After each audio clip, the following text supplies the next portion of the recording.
Hello everyone, welcome to our channel leading classes. So हम कर रहे थे हमारा chapter internal trade, chapter number 9 business study book का क्लास 11 का। कहीं उनको कन्फ्यूजन होगी जो इस वीडियो में डायरेक्ट आए होंगे, इस पार्ट में सीधा डायरेक्ट आए होंगे चैप्टर करने के लिए। और मैं बता दूं कि ये एनसीईआरटी बुक में चैप्टर नंबर 10 है। मैं पूनम गांधी को मेनली रेफर कर रहा हूँ, तो उसमें चैप्टर नंबर 9 है। बाकी चैप्टर में कोई अंतर नहीं है, बिल्कुल सेम है, डिट्टो सेम है चैप्टर, चाहे आप एनसीईआरटी से कर लो चाहे पूनम गांधी से कर लो, ठीक है।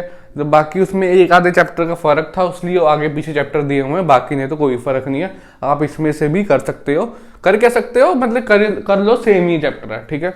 उसके बाद हमने पिछले पार्ट्स में 2 पार्ट में हमने पढ़ा था इंटरनल ट्रेड क्या होता है, होलसेलर क्या होता है, रिटेलर क्या होता है। उसमें रिटेलर के हमने टाइप पढ़े थे, उसमें हमने small scale fix retail shop किया था, लास्ट टॉपिक था। जो हम करेंगे large scale fix retail shop. Large scale fix retail shop क्या हो गया कि जो बिजनेस लार्ज स्केल पे है बट उनकी जो रिटेल शॉप है वो फिक्स है, एक जगह पे फिक्स रहती हो, ठीक है। जो फिक्स नहीं होती हमने उसको पढ़ा था ना, इटिनेरेंट रिटेलर्स बोलते हैं। जो फिक्स रहते हैं उनको फिक्स रिटेल शॉप बोलते हैं, ठीक है। लार्ज स्केल पे जो बिजनेस करते हो। अब लार्ज स्केल पे मेनली 2 टाइप के बिजनेस होते हैं, डिपार्टमेंटल स्टोर और चेन स्टोर। अब पहले हम करेंगे डिपार्टमेंटल स्टोर और दूसरा करेंगे चेन स्टोर। मैं फिर उससे बता रहा हूँ कि हमने जो पिछले पार्ट में किया था सारे पॉइंट्स मैंने डिटेल से एक्सप्लेन किए थे, आपको कोई भी कंफ्यूजन नहीं होगी। अगर किसी को कंफ्यूजन तब भी है वो कमेंट बॉक्स में कमेंट कर सकता है, मैं उसको समझा दूंगा वहां पे, ठीक है। हम जुड़ते हैं डिपार्टमेंटल स्टोर क्या होता है। ये departmental store is a large retail showroom having a number of department under one roof, each department specialise in one line of product. Simple सी लाइन है, क्या कह रहा है, जो डिपार्टमेंट स्टोर होते हैं वो क्या होते हैं, लार्ज रिटेल शोरूम होते हैं, जो लार्ज स्केल पे रिटेल शोरूम होते हैं, having a number of departments under one roof. उसमें क्या होता है, नंबर ऑफ डिपार्टमेंट होते हैं, 2-4 डिपार्टमेंट होते हैं, एक ही छत के नीचे होते हैं, ठीक है। मैं आपको बताऊंगा इसका मीनिंग क्या हो रहा है। Department, each department specialising in one line of product. जो भी अलग अलग डिपार्टमेंट्स हो गए, अलग मान लो एक बिल्डिंग है, एक रूफ होगी, उसमें चार डिपार्टमेंट है, मतलब 4 फ्लोर से 4 डिपार्टमेंट्स में डिवाइड है, और हर एक फ्लोर किसमें होगा, स्पेशलाइज वन प्रोडक्ट, और हर एक फ्लोर स्पेशलाइज में होगा किसमें, वन प्रोडक्ट में। अब एग्जांपल लेता हूं मैं, आप वहां पर गए होंगे, बिग बाजार गए होंगे, विशाल मार्ट गए होंगे, डी मार्ट गए होंगे, उनके फ्लोर होते हैं ऊपर नीचे। तो अगर सिंगल फ्लोर है तो बहुत बड़ा शोरूम होता है, उसमें पार्टीशन होती है उनकी, ठीक है। जो अलग अलग डिपार्टमेंट की पार्टीशन होती है, कईयों में देखा होगा आपने ग्रोसरी मिलती है, कईयों में कपड़े मिलते हैं, कईयों में स्लीपर्स चप्पल्स वगैरह मिलते हैं, ठीक है। कईयों में घर का वैसे भी सामान मिलता है, होम फर्निशिंग का कुछ भी हो सकता है, ठीक है, डेकोरेशन का। तो उसमें यही बात हो रही है कि आप बिग बाजार देख लो, डी मार्ट की एग्जाम्पल ले लो, एक ही छत है, नंबर ऑफ डिपार्टमेंट एक ही छत के नीचे है, ठीक है। और सबका डिपार्टमेंट का अपना अपना स्पेशलाइज प्रोडक्ट होता है। जैसे जो ग्रोसरी का डिपार्टमेंट, वहाँ पर आपको क्या मिलता है, राशन मिलता है, ठीक है। जो कपड़े को स्पेशलाइज कपड़े में हो गए, जहाँ पर शूज चप्पल मिल रहे हो शूज चप्पल में हो गए, जो घर के डेकोरेशन का सामान हो गए, ठीक है, उसका अलग होता है डिपार्टमेंट, ठीक है। उसमें यही सेम लाइन में यही बात कर रहा हूँ, डिपार्टमेंट्स को स्टोरी लार्ज रिटेल शोरूम, एक लार्ज रिटेल शोरूम हो गया वो, having a number of department under one roof, की नंबर ऑफ डिपार्टमेंट एक ही छत के नीचे है, और हर एक डिपार्टमेंट, मतलब each department specialise one line of product, की ईच डिपार्टमेंट स्पेशलाइज है किसमें, वन लाइन ऑफ प्रोडक्ट में। चप्पल वाले चप्पल बेच रहे हैं, राशन वाले राशन बेच रहे हैं, कपड़े वाले कपड़े बेच रहे हैं उसमें, ठीक है। Administrative activity of departmental store are manage by general manager. जो एक्टिविटी होती है जो सारी डिपार्टमेंट की, कौन मैनेज करता है, जनरल मैनेजर होता है उनका, सारे डिपार्टमेंट का एक हेड बनाया गया होता है जिसको हम जनरल मैनेजर कहते हैं, ठीक है। आपको समझ आ गया होगा। अगर फीचर्स पढ़ ले हम क्या आते हैं, लार्ज साइज, जो ये बिजनेस होता है लार्ज साइज पे होता है, क्योंकि इसमें इन्वेस्टमेंट बहुत ह्यूज होती है। आपको पता है करोड़ों की जमीन आती है, नहीं है तो उसका रेंट ही बहुत हाई होता है, लाखों में होता है। उसके बाद इतनी बड़ी बिल्डिंग बनानी, उसमें डिपार्टमेंट बनाना, फर्निशिंग करनी, सारा सामान स्टॉक लेके आना, बहुत करोड़ों में उसकी इन्वेस्टमेंट होती है। आगे वाइड रेंज मतलब कि वाइड वैरायटी होती है उसमें, कि नंबर ऑफ प्रोडक्ट्स बिकते हैं, एक प्रोडक्ट के साथ के नंबर ऑफ प्रोडक्ट होते हैं, ठीक है। जैसे कि आप हम चाय पत्ती की ले लो, उसमें ताजा भी होगी, ब्रुक बॉन्ड भी होगी, रेड लेबल भी होगी, ठीक है, ताज भी होगी, सारी वैरायटी होती है उसमें, ठीक है। हम आटा लेने जाते हैं, हमने भी देखा उसमें भी कितनी सारी वैरायटी हो जाती है। चावल ले लो, चावल में बहुत सारी वैरायटी हो जाती है, तो नंबर ऑफ वैरायटी होती है, ठीक है। आगे डिपार्टमेंटली ऑर्गेनाइज, जो डिपार्टमेंटली ऑर्गेनाइज होता है कि मतलब कि सारा डिपार्टमेंट है, अलग अलग प्रोडक्ट है सारे, मतलब डिपार्टमेंट बना दी, एक ही छत के नीचे सारा बिजनेस होता है, और सारे डिपार्टमेंट अलग अलग हैं, ठीक है, डिपार्टमेंटली हैं। उसमें डिपार्टमेंट्स बनाए गए, डिपार्टमेंटली ऑर्गेनाइज किया गया। उसको कैसे ऑर्गेनाइज किया गया हुआ है, पूरे उसको डिपार्टमेंटल स्टोर को कि डिपार्टमेंट बना के डिपार्टमेंटली ऑर्गेनाइज किया हुआ है, डिपार्टमेंटली ऑर्गेनाइज में कंफ्यूज नहीं होना। वर्ड में क्या है कि जो सारा जो बिजनेस है वो कैसे मैनेज किया हुआ, कैसे ऑर्गेनाइज किया हुआ, डिपार्टमेंट बना के ऑर्गेनाइज किया, हर एक डिपार्टमेंट का तो उसको बोलेंगे डिपार्टमेंटली ऑर्गेनाइज है, कि हर एक पूरे बिजनेस का एक छत के नीचे जो बिजनेस चल रहा उसको डिपार्टमेंट बना के ऑर्गेनाइज किया गया है, और हर एक डिपार्टमेंट स्पेशलाइज होता है वन प्रोडक्ट। ठीक है, आगे क्या, सेंट्रल परचेज। जो उसकी परचेज होती है ना वो सेंट्रल नहीं होती, मतलब कि सारा ऐसा नहीं होता हर डिपार्टमेंट अपना हिसाब से सामान लेके आता है, ऐसा नहीं होता। जिसका जो सामान खत्म हो गया डिपार्टमेंट को, वो जाके जनरल मैनेजर को बता देगा, कि जनरल मैनेजर इकट्ठे सामान सबका मंगवा देता है। आगे सेंट्रल लोकेशन। सेंट्रल लोकेशन मतलब ये जो डिपार्टमेंटल स्टोर होता है वो शहर के एक सेंट्रल लोकेशन में होता है, मतलब कि पॉश इलाके में होता है, या जहाँ पर बहुत ज़्यादा भीड़ होती है, जहाँ बहुत ज़्यादा रेजिडेंशियल एरिया होता है, पब्लिक रहती है। ठीक है, मेन शहर का एरिया होता है वहाँ पर ही सेंट्रली लोकेटेड होता है। Service, wide variety of service देते हैं, पैकिंग दे देंगे आपको लेस दे देते हैं, कभी कभी आपको फ्री प्रोडक्ट भी देते हैं, साथ में आपको कार पार्किंग की फैसिलिटीज मिलती हैं, वहाँ पे खाने पीने की फैसिलिटी मिल जाती है, कुछ भी मिल जाता, नंबर ऑफ वैरायटी आपको सर्विस भी मिलती है। एलिमिनेशन ऑफ मिडिलमैन, इसमें एलिमिनेट हो जाता है मिडिलमैन। कैसे? क्योंकि वो तो बहुत हाई स्केल पे बिजनेस कर रहे हैं, वो सीधा किसी होलसेलर के पास नहीं जाते, वो सीधा मैन्युफैक्चरर के पास जाके ही सामान ले आते हैं, मिडिलमैन खत्म हो जाते हैं। जैसे कि होलसेलर अगर बीच में एक और मिडिलमैन है, ठीक है, वो भी खत्म हो जाता है। एडवर्टाइजिंग मतलब एडवर्टाइजमेंट हाई स्केल पे करते हैं। आपने देखा होगा नंबर ऑफ प्रोडक्ट, आपके न्यूज़पेपर में देखते होंगे, विशाल के, डीमार्ट के फोटोज आती हैं अखबार में कि हाँ ऑफ लगा है, दिवाली बम्पर में ऑफ लगता है, कुछ भी होता है, मतलब उसमें हाई स्केल पे एडवर्टाइजमेंट होती है उनकी। ये था हमारा डिपार्टमेंटल स्टोर। आगे कहते हैं मल्टीपल चेन शॉप या मल्टीपल शॉप या चेन स्टोर। मल्टीपल शॉप मतलब कि कई सारी दुकानें, और चेन स्टोर मतलब एक ही साथ की चेन स्टोर। मतलब चेन क्या होती है, मतलब एक ही होती है, लंबी सी होती है, मतलब एक ही साथ की कितने सारे स्टोर होते, एक ही सेम ही स्टोर बनाना, तो मतलब दोनों सेम है। मल्टीपल शॉप, चेन स्टोर, अलग अलग मैं वो कंट्री में अलग अलग नाम से बोलते हैं, ठीक है, बट बात सेम है। अब मल्टीपल चेन स्टोर में आप एग्जाम्पल किसी भी ले लो, आप नाइकी की ले लो, एडिडास की ले लो, बर्गर किंग ले लो, आप अपने डोमिनोस ले लो, पिज्जा हट ले लो, ये सारी चेन स्टोर हैं, ठीक है, मल्टीपल शॉप्स हैं, मतलब एक ही काम कर रहे हैं, बट उनकी जो वैरायटी होती है अलग, मतलब मल्टीपल होती हैं। जैसे कि आपके शहर में बर्गर किंग या डोमिनोज के अलग अलग आउटलेट होंगे, कई जगह पे होंगे, बट काम तो एक ही करें ना, पिज्जा ही बेच रहे हैं, बर्गर बेच रहे हैं, same he line of product में काम करते हैं। सिंगल प्रोडक्ट में तो सेम वन लाइन प्रोडक्ट ही होता है, मतलब डोमिनोज से खाने पीने का काम कर रहा है, वहाँ पे वो शू या क्या कहते हैं कपड़े नहीं बेच रहे, ठीक है। अगर नाइकी या एडिडास है वो कपड़े या जूते ही बेच रहे हैं, ठीक है। स्केचर है सिर्फ शू बेच रहा है, बाटा का शोरूम है शू ही बेच रहा है। नंबर ऑफ शोरूम हो सकते हैं, आउटलेट हो सकते हैं एक ही शहर में, या एक ही स्टेट में बहुत सारे आउटलेट होते हैं, एक ही कंट्री में बहुत सारे आउटलेट होते हैं, डिपेंड करता है, ठीक है, कि एक शहर में भी हो सकते हैं, एक स्टेट में भी बहुत सारे हो सकते हैं, एक कंट्री में भी बहुत सारे हो सकते हैं, ठीक है। आगे क्या इसका मीनिंग आता है, multiple shop refer to number of identical retail shop.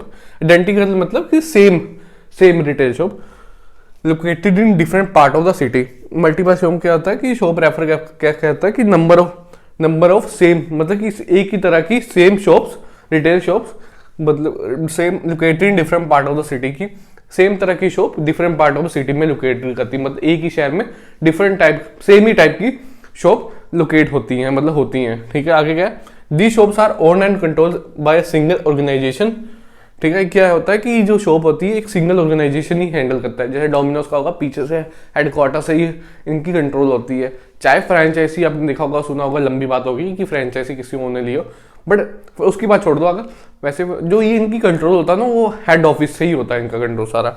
आगे क्या, this chain store may be establish by manufacturer और ट्रेडर। इसको कोई भी एस्टेब्लिश कर सकता है, चेन स्टोर कोई भी अपना बना सकता है, चाहे कोई मैन्युफैक्चरर है चाहे कोई ट्रेडर है, ठीक है। अगर आप बाटा का शोरूम ले लो, बाटा खुद ही मैन्युफैक्चर कर रहा है, कहीं नहीं बेचता, अपने शोरूम में ही बेच देता है। स्केचर्स है, स्केचर क्या करता है, आपको शू बहुत रेयर होगा कि आपको ही मिला होगा, उनका जो शोरूम है खुद का वहीं पर ही मिलता है। अब बर्गर किंग वाले अपना बर्गर कहीं भी नहीं बेच रहे, अपने शोरूम में ही बेच रहे हैं। डिपेंड करता है, मैन्युफैक्चर भी बना सकता है, और ट्रेडर कौन होता है, जो बिजनेस करता है, जो बनाता नहीं है, वो कहीं से मंगवा के अपने शोरूम खोल सकता है। मैंने कहीं से कपड़ा बनवाया, लेकिन मैं अपने कपड़े का शोरूम अलग अलग सिटी में खोल सकता हूँ, या सेम सिटी में 10 शोरूम खोल दूँ, आउटलेट खोल दूँ, वो डिपेंड करता है, कोई भी कर सकता है, ठीक है। मल्टीपल शॉप समझ आ गए कि सेम तरह की शॉप एक ही शहर में हो सकती हैं, एक ही सिटी में। बात इसमें सिटी की गई है, but part of the city मतलब एक सिटी में different part of the city, मतलब एक सिटी में कई जगह पे सेम ही तरह की शॉप हो सकती है, मतलब बर्गर किंग की फ्रेंचाइजी कई हो सकती है, डोमिनोज की फ्रेंचाइजी कई हो सकती है, सिटी भी हो सकता है, स्टेट भी हो सकता है, कंट्री भी हो सकता है। यहाँ पर मेनली आंसर में सिटी लिखा हुआ, दैट्स ओके, कोई प्रॉब्लम नहीं है। आगे ठीक है, आगे क्या इसके फीचर्स क्या है, लार्ज साइज, इसमें भी लार्ज साइज होता है, लार्ज इन्वेस्टमेंट चाहिए होती है, जो इनकी फ्रेंचाइजी लेनी पड़ती है बहुत महंगी आती है, आउटलेट शोरूम बहुत महंगा आता है, ठीक है। Specialise in one line of product, किसमें क्या होता है कि एक लाइन के प्रोडक्ट में ही स्पेशलाइज होते हैं मेनली, ठीक है। डिफरेंट टाइप्स ऑफ गुड्स नहीं रखते, सिर्फ एक काम करे तो उसी में ही स्पेशलाइज होंगे, ठीक है। अगला पॉइंट क्या है, सेंट्रलाइज परचेसिंग। सेंट्रलाइज परचेसिंग मतलब इनकी जो परचेस होती है ना वो हेडक्वार्टर से होती है मेनली, सब हेडक्वार्टर्स को बताते हैं, वहाँ से सामान आता है और कहीं से नहीं परचेज कर सकते। जो बना रहा है मैन्युफैक्चर बना रहा है वहीं से सब पूरे शोरूम का सामान आएगा, ठीक है। अब ये थोड़ी ना कि स्केचर वाले शू मंगा रहे खत्म हो गए बाटा से मंगा लेंगे, ऐसा नहीं है। हेडक्वार्टर जहाँ मैन्युफैक्चरिंग हो रही है वहीं से आ रहेगा, सेंट्रलाइज परचेसिंग है, एक सेंटर बना हुआ वहीं से परचेसिंग हो रही है सारे शोरूम्स की, पूरे ऑल ओवर इंडिया में चाहे वर्ल्ड में है, ठीक है। आगे क्या, डिसेंट्रलाइज सेल। अब ये पॉइंट ध्यान रखना, डिसेंट्रलाइज सेल मतलब जो सेल है ना अपने पे डिपेंड करती है, जो शोरूम है ना अपने पे डिपेंड करते हैं बेचे ना बेचे सामान। कोई किसी का शोरूम का बहुत ज़्यादा चलता है, कोई शोरूम नहीं चलता, कोई शोरूम फेल हो जाते हैं, कोई शोरूम चलते रहते हैं। तो डिसेंट्रलाइज में सेल जो है उनके अपनी इंडिपेंडेंट है, उन जो शोरूम की इंडिपेंडेंट है खुद की, ठीक है। क्वालिटी उनकी बड़ी हाई क्लास होती है, जो आपके देखा होगा जो शोरूम होती है हाई क्वालिटी के प्रोडक्ट होते हैं हमेशा वही बेचते। एलिमिनेशन ऑफ मिडल मैन, इसमें भी मिडल मैन नहीं रहता, सीधा मैन्युफैक्चर से आपका सामान आता है शोरूम पर, ठीक है। आगे क्या, यूनिफॉर्म प्राइस। यूनिफॉर्म प्राइस मतलब कि इनका जो प्राइस होता है पूरे प्रोडक्ट का सेम होता है, जो सी मर्जी कंट्री में जहां मर्जी से प्रोडक्ट ले लो आपको सेम प्राइस पे ही मिलेगा। आगे क्या है, कैश सेल। जो इनकी सेल होती है कैश पे होती है, कभी उधार पे नहीं दे देते आपको। आप कभी बर्गर किंग डोमिनोज पे कहा कि हाँ हमें कल दे देना उधार, हम पैसे कल चुका देंगे, आज खाने हैं, ऐसा नहीं है। जो सेल होगी इनकी कैश सेल होगी। यहाँ से आपका रिटेल वाला पॉइंट भी खत्म होता है, रिटेल शो खत्म हो गया, आपका होलसेल भी हो गया, सारा पॉइंट खत्म हो गया। लास्ट टॉपिक रह गया जीएसटी। अब करते हैं हमारा चैप्टर का लास्ट टॉपिक जिसका नाम है जीएसटी, जिसको कहते हैं गुड्स एंड सर्विसेज टैक्स। तो जीएसटी मेनली किस पे लगता है, कोई गुड्स पे लगता है या सर्विसेज पे जो टैक्स लगता है उसको हम जीएसटी कहते हैं।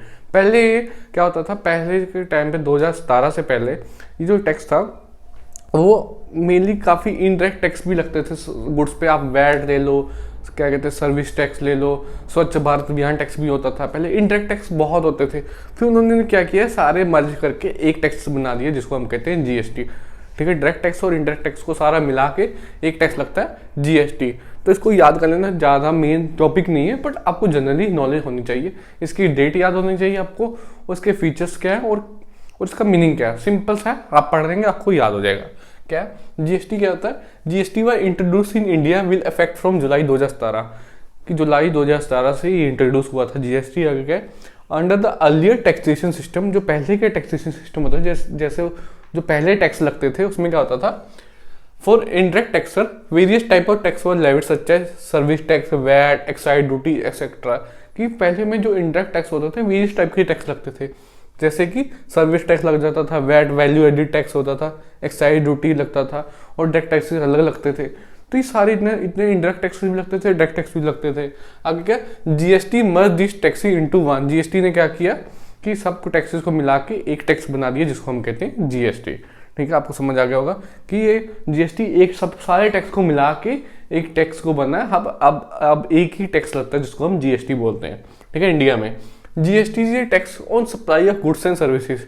जीएसटी कहाँ पे लगता है, जीएसटी कहाँ पे लगता है, on supply of goods and service. जो हम गुड्स एंड सप्लाई जो सप्लाई करते हैं उस पर हमारा जीएसटी लगता है। GST is a single tax at a national level to be levied at all stages right from manufacture to final consumption. जो जीएसटी है वो सिंगल टैक्स है जो कि लगता है नेशनल लेवल पे, पूरे इंडिया में एक ही टैक्स है जिसको हम कहते हैं जीएसटी।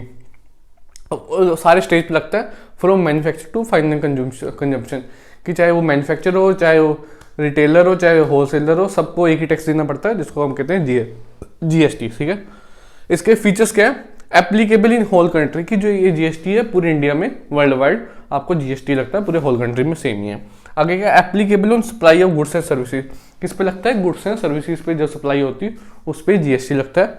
आगे क्या, based on principle of destination, ये जो प्रिंसिपल ऑफ डेस्टिनेशन पे बेस पे लगता था, पहले तो ओरिजिन बेस पे लगता था कि जहाँ पर ये सामान बनता था ना, उस पर टैक्स लगता था, उस स्टेट पे लगता था, या उस स्टेट का डिसाइडेड होता था, या लोकेशन की डिपेंड करता था जहाँ पर मैन्युफैक्चरिंग होती थी। अब टैक्स कहाँ लगता है, जहाँ पर सामान जाना होता है उस पर डिपेंड करता है कि टैक्स कहाँ क्या लगना है। ठीक है, पहले कैसे टैक्स लगता था, पहले डिपेंड करता था कि गुड्स कहाँ पर बनी है, अलग अलग शहर में बनी है तो उसके अलग शहर के अपने अपने टैक्स होते थे। अब क्या लगता, अब कैसे लगता है कि जहाँ तक जानी है गुड्स उस पर डिपेंड करता है कि डेस्टिनेशन कहाँ है गुड्स की। आगे क्या, एप्लीकेबल ऑन इम्पोर्ट, कि अगर हम कोई सामान बाहर से फॉरेन कंट्री से मंगवा रहे हैं, ठीक है, इंपोर्ट करवा रहे हैं, उस पर भी जीएसटी लगेगा, लगेगा। CGST, SGST और IGST। CGST IGST क्या होता है कि CGST क्या होता है, central goods and services tax, जो टैक्स सरकार के पास, जो सेंट्रल की सरकार है उसके पास चला जाता है। State goods and service tax, ये जो क्या किसके पास जाता है, जो स्टेट की सरकार होती है उनके पास जाता है, स्टेट के पास जाता है ये टैक्स। आगे क्या, IGST क्या होता है, inter state goods and service tax. ये मेनली 2 स्टेट पे लगता है, या फिर वो जो स्टेट है हमारी जिसको हम बोलते हैं यूनियन टेरिटरी, उस पर भी लगता है। ठीक है, आगे क्या, 4 टैक्स रेट है, स्लैब्स हैं, 4 टैक्स रेट पे डिसाइडेड है, 5%, 12%, 18% 28%। जब आप कभी कभी डोमिनोज में पिज्जा खाने जाते हो आपको 18% भी टैक्स लगता है। आगे क्या, नो टैक्स ऑन एक्सपोर्ट, कि जब हम गुड्स एक्सपोर्ट करते हैं, हम फॉरेन कंट्री में जब भेजते हैं, हम पे कोई टैक्स नहीं लगता। क्यों, क्योंकि हम इकोनॉमी को बूस्ट करने में हेल्प करें, तो सरकार ने उधर मना किया कि आपको टैक्स नहीं देना है। ठीक है, आपको समझ आ गया होगा जीएसटी। मेनली ज़्यादा डिटेल में नहीं जाना, ऊपर से पढ़ना है, ज़्यादा इंपॉर्टेंट टॉपिक भी नहीं है, बट अगर एग्जाम में आ गए तो आप कर सकें, तो इसलिए ज़्यादा वाइड टॉपिक नहीं है, आपको समझ आ गया होगा। बाकी ये चैप्टर हमारा इंटरनेट ट्रेडिंग यहाँ पर फिनिश होता है, बस हमारा लास्ट चैप्टर रह गया है, उसको हम कल से स्टार्ट कर देंगे। बाकी आपको वीडियो अच्छी लगी हो, चैनल को लाइक करना है, सब्सक्राइब करना है, कमेंट करना है। Thank you for watching our video.